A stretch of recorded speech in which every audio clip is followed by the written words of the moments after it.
তোমাদের আমি দ্বিতীয় অধ্যায় হলো পড়ে আসতে বলেছিলাম, পড়েছো তো? স্যার আমি স্যার পড়তে পারিনি, মা করতে গেলাম তো এই জন্য। ও লাগলি তোমার কি খবর? তো দেখছি পড়াশোনা খুব ভালো করছো, ওই দেখছি। হ্যাঁ স্যার লাইলে 10 পেজ হাতে কোনো ক্ষতি না, এটা একদম 28 পেজে আছে। তুমি আবার আমার হাতে মার, হাতে মার বসে তুই বসিস। হ্যাঁ আচ্ছা লাইলি। জি স্যার বলেন। কষ্ট মেনে নেওয়া যায় না, কষ্ট মেনে নেওয়া যায় না। ভালো হবে স্যার স্কুলের ভিতরে স্যার এইসব করলে কি হয়?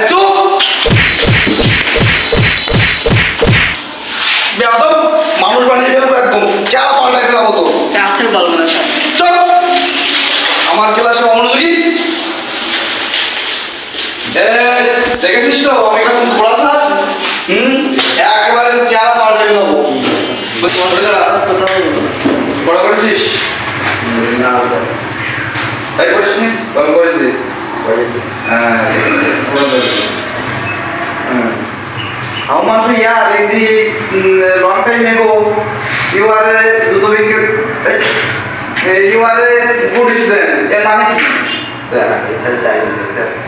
না তুমি বসো, তুমি ভালো ছিল।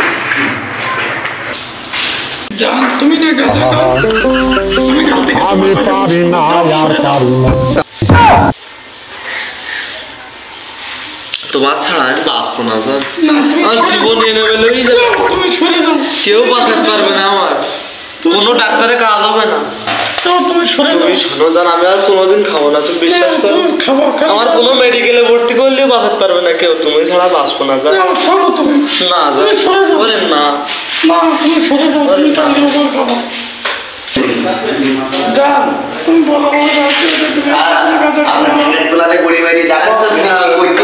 কোনোদিন গাঁজা খাবো না জান, বিশ্বাস করো।